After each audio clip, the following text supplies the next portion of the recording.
Welcome to Pigskin Frenzy on this wonderful Tuesday. Thank you for joining us here.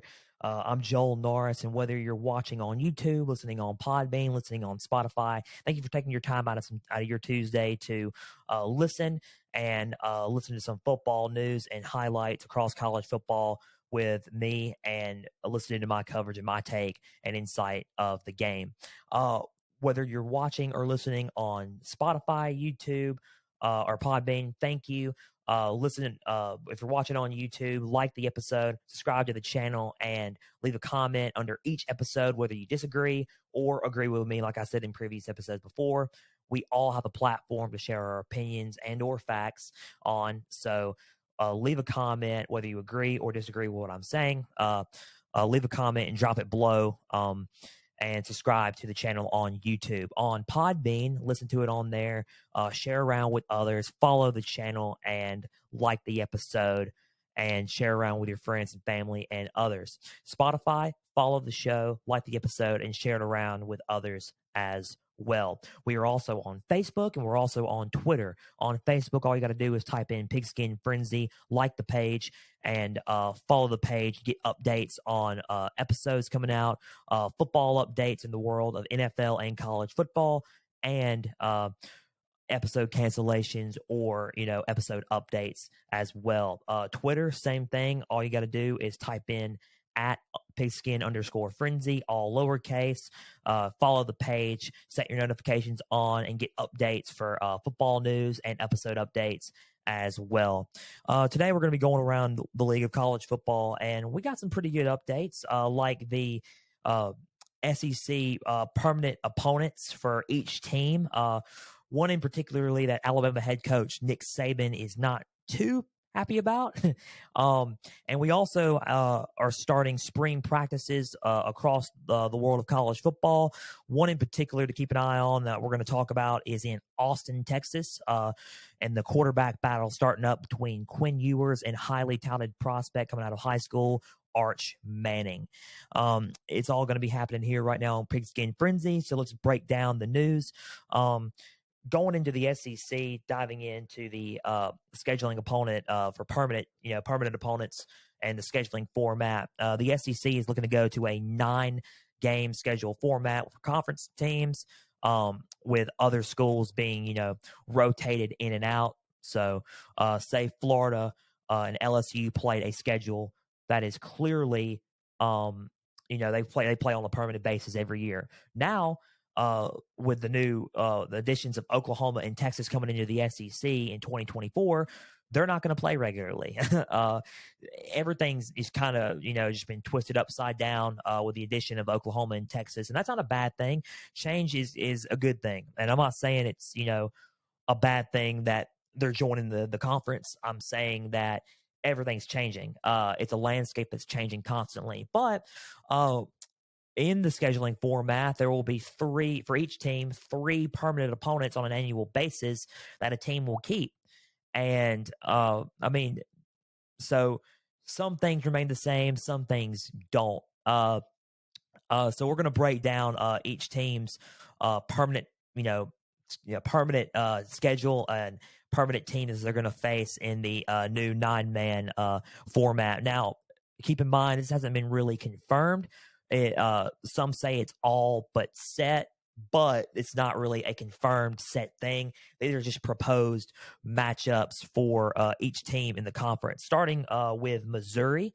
Missouri would play Oklahoma, Arkansas, and Vanderbilt as a part of their permanent opponents on their scheduling. I would say that's a pretty solid one for Missouri. It makes sense. The matchup with Oklahoma makes sense. They played each other in the Big 12 when Missouri was in the Big 12, so that makes sense. Arkansas, that remains the same. That's become a Black Friday classic the day before rivalry day on Saturdays. That's become a tradition almost, the day after Thanksgiving football game between Missouri and Arkansas. So that one makes sense. Then you have Missouri and Vanderbilt. That's become a mainstay rivalry for Missouri. So I'm pretty sure Eli Drinkwitz and Clark Lee are going to be excited about that one. Arkansas, going into Arkansas, it would be Missouri, Arkansas would renew their old school rivalry with Texas, and then they would keep Ole Miss as a team. I would say Arkansas and Ole Miss is a good one. Arkansas and Ole Miss have produced some highlight of games these past few years. I think that's a good one to keep so they can produce many more. It's always a tough game for both teams and very physical between both teams. So that's a good one to keep there. Arkansas and Texas, they played a couple of years ago. That was a matchup for the ages. Arkansas went on to win that one. It was a back and forth game. Steve Sarkisian and Sam Pittman are going to be looking to do some good things for that matchup in that game. So moving on, we have Texas A&M. Their opponents would be LSU, Texas, and Mississippi State. Now, when we talk about these schedulings, I don't know if it's going to be a straight divisional, West and East anymore. I don't know if they're going to still go with that, or if it's going to be a 1 versus 2, who like a Big 12 thing. Whoever's at the top of the conference goes to the SEC championship. I know the Big 10 is looking to reverse that format with the additions of USC and UCLA coming in 2024. I would think that with the addition of 16 teams, we might want to work something out with that coming up here shortly. But I'm just saying, going by this, it kind of looks like we're reverting back to no divisions in the conference. So something to keep an eye on. I'm not quite sure, and I may be totally wrong. I'm just stating what I feel. Texas A&M has LSU, Texas, and Mississippi State. They would keep the rivalry, Thanksgiving rivalry with LSU. That's become a rivalry of sorts ever since that 7 overtime classic in 2018, where Texas A&M went on to win 74-72 in College Station, giving A&M its first win in the SEC against LSU.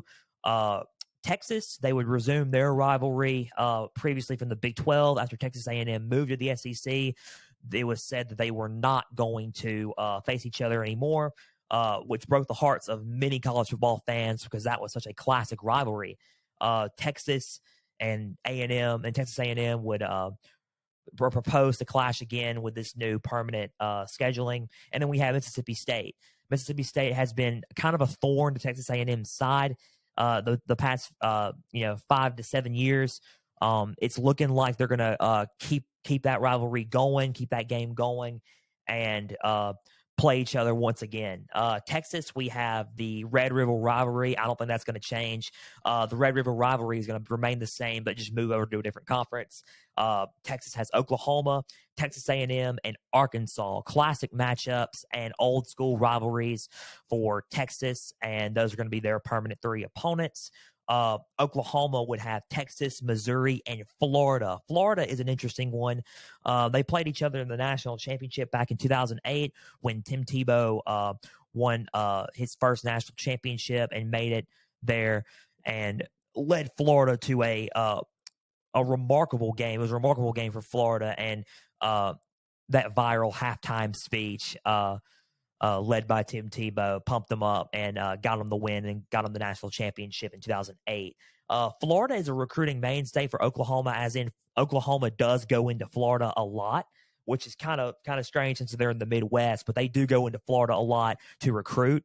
So it kind of on paper makes sense for them to play each other every year just because of the recruiting aspects from both Oklahoma and Florida. So that one is that one's an interesting one. I would keep an eye on that matchup if they play each other every year. For LSU, they have Ole Miss, Texas A&M, and Alabama. They resume all 3 of their rivalries and keep those.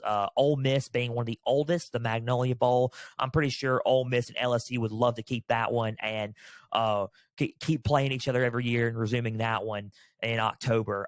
Texas A&M has become, like I said before, ever since 2018, it's gotten beefed up. That rivalry between the two on Thanksgiving weekend, last weekend of the regular season of college football, LSU and Texas A&M, they've been just going back and forth. Whether you picked LSU, Texas A&M ends up winning. Whether you pick Texas A&M to just destroy LSU, LSU ends up winning. It's a game that predictions don't really matter, and it's a rivalry where you don't know what's going to happen.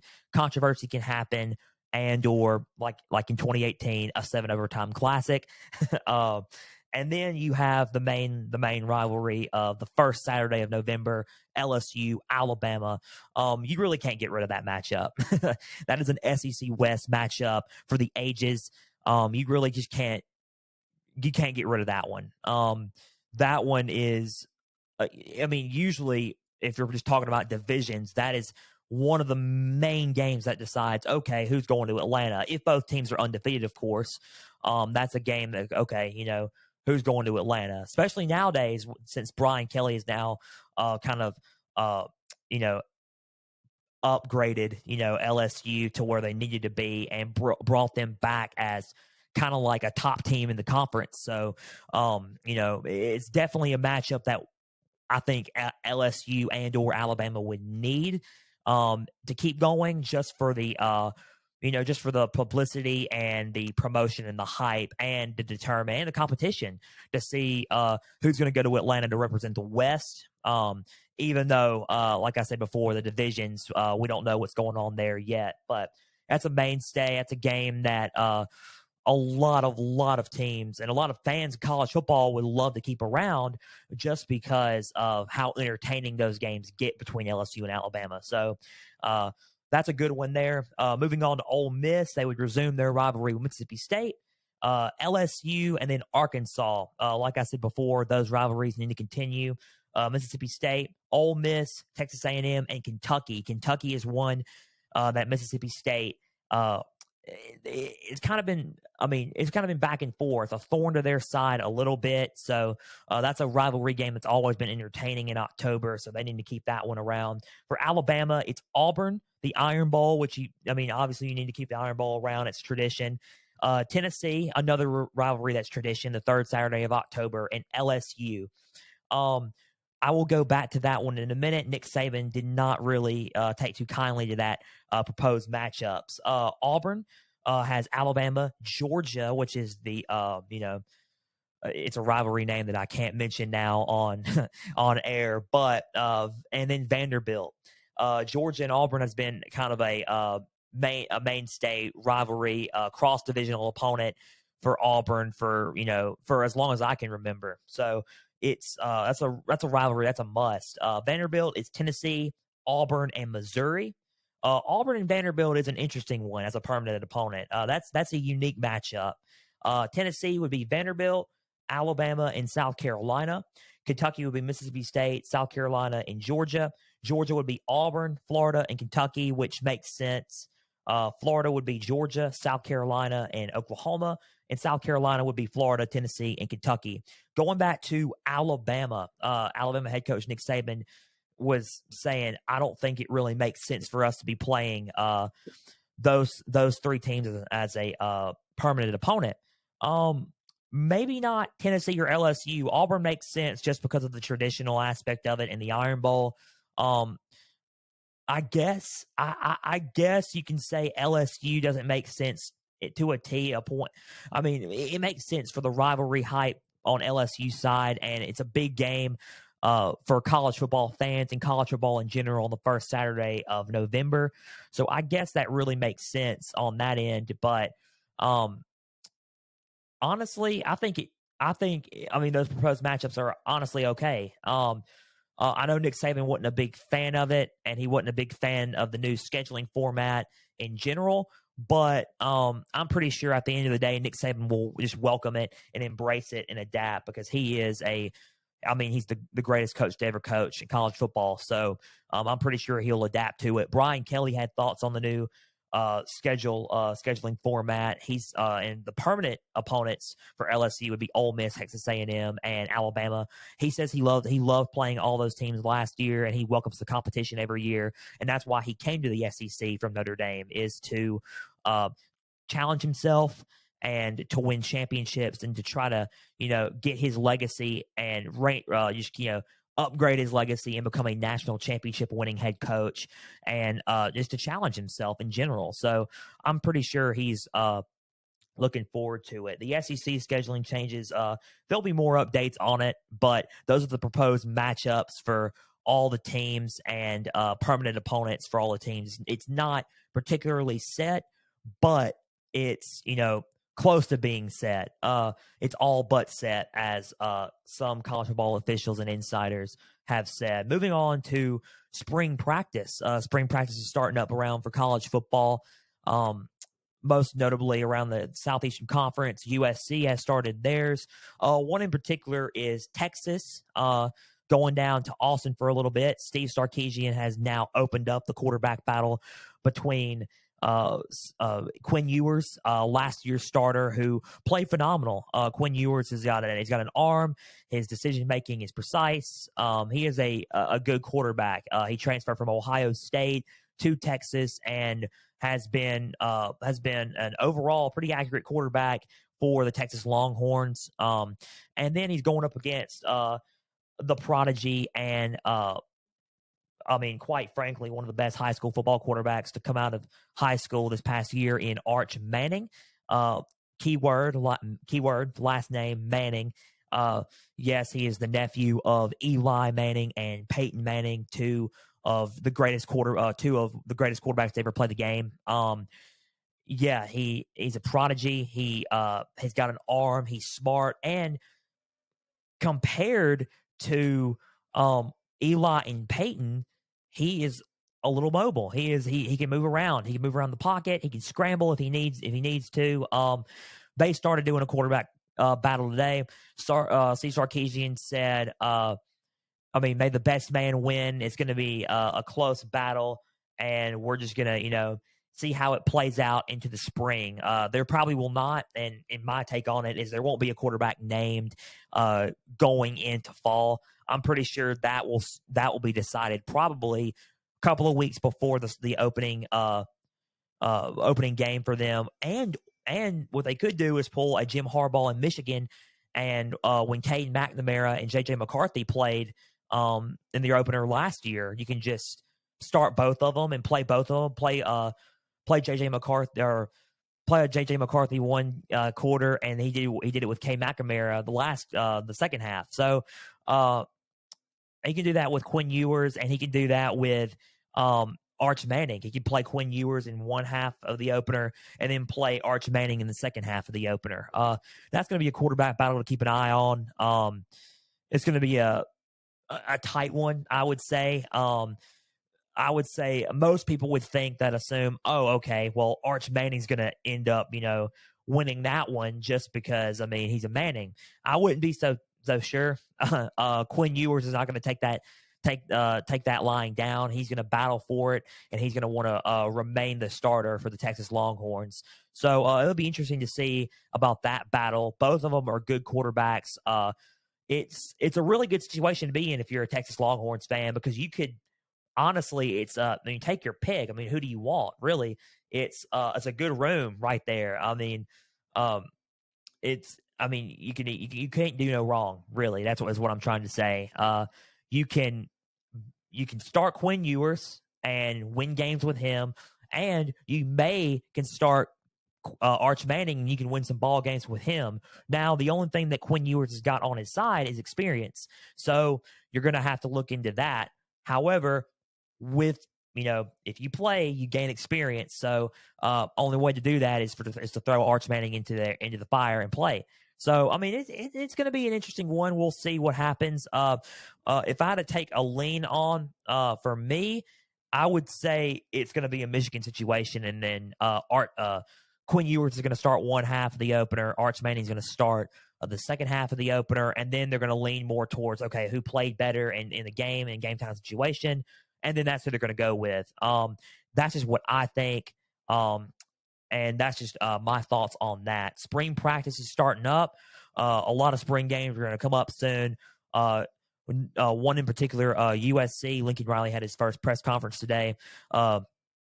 He said all is well with USC. Everybody's fired up to be back, and they're rocking and rolling. They get Caleb Williams, Heisman Trophy winner, back. They get a lot of their players back from last year's team. The one notable absence that you got from USC is Jordan Addison as he's going to the draft. And I mean, it's spring football. It's gone by quick. I mean, the national championship was just a couple of months ago, and it's gone by so quick. Spring's already starting up, and spring practice is already here. So, I mean, it's really, really, really going by quick. And before we know it, I'll be talking about NFL draft. We'll be talking about media days in July, and before you know it, we'll be sitting here picking college football games and NFL games before we know it. So, ladies and gentlemen, that's all we got for today. Once again, follow on Twitter at pigskin_frenzy.